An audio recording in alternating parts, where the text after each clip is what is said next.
Welcome back. Today we're going to do chapter 14. Alright, so chapter 14. He's wearing this army camouflage shirt, brown cap, and the weirdest grin that could fit on a human face. Woo-wee, he says, holding the rifle up with one hand as he plows through the weeds. I got her. Woo-wee. I know he wasn't shooting out rabbits and having to get a doe instead, because he doesn't have his hounds out with him. Judge Travers had gone out that morning with the clear intention of getting himself a deer. I also know that if the game warden finds out about it, Judd's in big trouble, because the deer he shot out of season wasn't even a buck. He slogs over through waist-high weeds to where the doe lays. Bending over, he looks at it, walks around her a little piece, and says, "Hoo-wee," again, soft-like. That's when I come out of the woods. He's got his back to me now. His hands on the doe's front legs, trying to see can he pull her himself. Drags her a little way and stops, and when he looks up again, I'm right beside him. He whirls around. "Where'd you come from?" he says. "Was on my way over to see you," I tell him, and for the first time, standing next to Judge Travers, I feel taller than I really am. He looks at me a moment, like he don't know if he's glad I'm there or not. Then I guess he figures me being there, only a kid, don't matter. "Look what I got," he says. "Found her eating in my garden this morning, and I chased her over here." "That's a lie," I say. "I was back in the woods watching her eat. She was coming down from the hills the other way. You went out deer hunting for anything you could get." "Well, supposing I did," says Judge Travers, and he hates me worse than snot.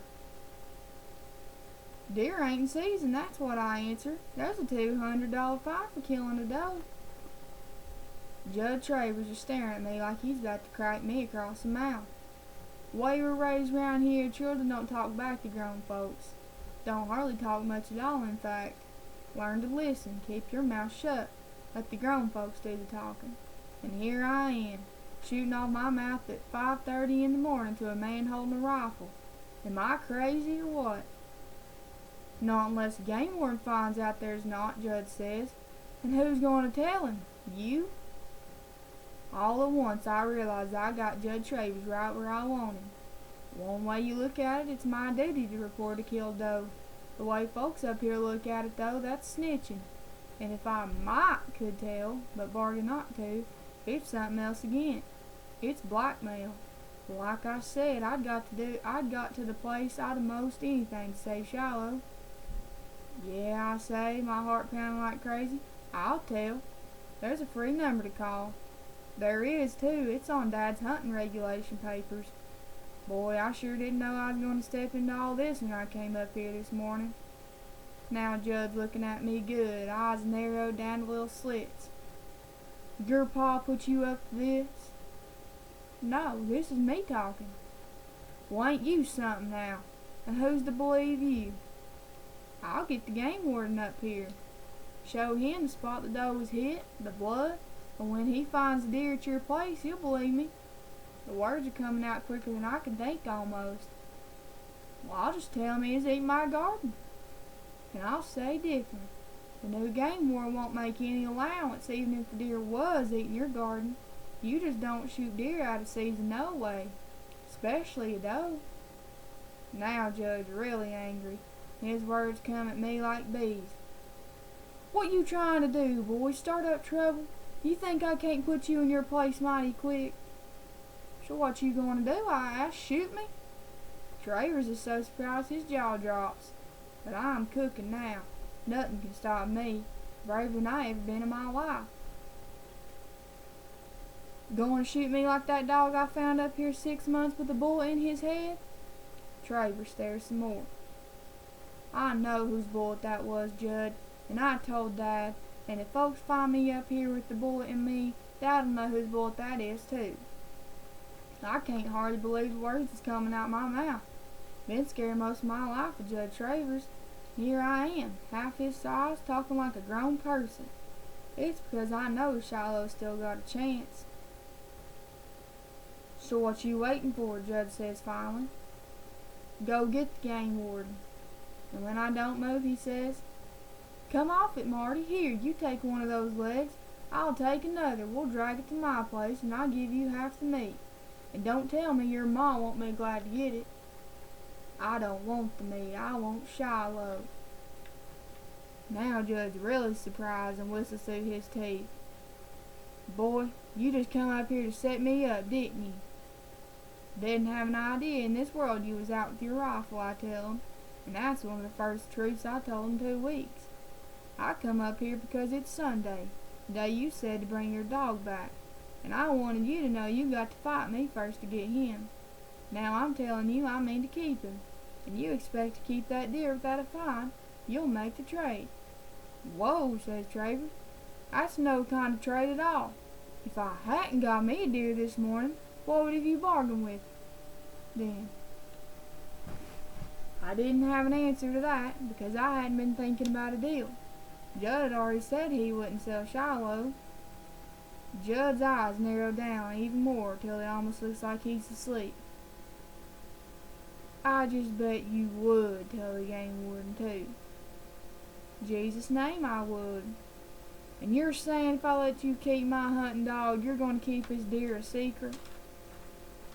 I begin to see now I'm no better than Judge Travers, willing to look the other way to get something I want, but the something is Shiloh. Yes, I will, I tell him, not feeling all that great about it. Well, you've got to do more than that, boy, 'cause I paid $35 for that dog, and I want $40 to let him go. For the first time I see a thin ray of hope that maybe he'll let me buy Shiloh. I'll get you the money somehow, by and by, I promise. I don't want the money by and by, I want it now. And you hadn't got it now. You work for me and you pay it off. You make a deal with Judge Travers and you're only 11 years old, you take what you can get. But all I'm thinking is dog. You got a bargain, I tell Judd. Now my feet want to dance and my face wants to smile. But I don't dare let the daylight show through. You listen here, says Judd. I'll pay you $2 an hour, and that comes to 20 hours to earn $40. And the work ain't easy. I'll do it, I say. Beginning now, says Judd, and I can tell he's getting a bit edgy that someone else might come through the field, wondering about those rifle shots and see how he got it up. Help me get this deer to my trailer. I'm so glad to be getting Shiloh I can hardly think straight, but I'm thinking straight enough as I help drag that doe to Judd's to know that by letting him get away with this, I'm putting other deer in danger. He killed this one out of season, he'll figure maybe he can kill some more. To save Shiloh, I'm making it harder for deer. I swallow. All I got to do, though, is think of the way he'd look at me. I ever give him back to Judd, and then I get on with my job. When we get to the trailer at last, we carry the deer around to the three-sided shed Judd's got in his backyard. First thing Judd does is bleed the doe, keep the meat from spoiling. Then he goes out and messes up the tracks with his foot, kicking up the grass where we'd matted it down, and covering the trail of blood with dust. I get home from work every day at 3, Judd says, and I want you here when I pull up. You work for me 2 hours a day, 5 days a week. I want that wood back there stacked. I want the weeds cut and the grass mowed. I want my beans picked, the corn hoed. Whatever I think of to be done, that's what you do. And I want you here starting tomorrow. I'll be here, I says, but I want it in writing that after I do 20 hours work for you, Shiloh belongs to me. Travers grunts and goes in the trailer. He comes out with a piece of grocery sack and the words, Beagle hunting dog to Marty Preston for 20 hours work, J. Travers. It occurs to me suddenly that maybe after I do the work he'll try to pay me off with one of his other dogs. Right, Shiloh, I tell him. He gives me a pained look and crosses out Beagle, writes Shiloh in its place, but don't spell it right, and leaves off the H at the end. I take the paper and put it in my pocket. I'll be here tomorrow, I say. and you ever tell anyone about this dear boy, you're going to be more'n sorry you opened your lips. You got my word, I say. Which, considering all the lying I'd been doing lately, didn't seem like it amounted to much. But it did, though. I walk away from Judge Traylor in a sort of a zigzag line, half expecting a bullet in my back any moment, even though I'm pretty sure he wouldn't. Soon as I'm out of sight, though, I'm pretty sure he wouldn't. Soon as I'm out of sight, though, I race through the woods, heart going thumpity thump. Can't keep the smile back no longer. Shiloh's mine. The words keep coming back again and again. He's safe.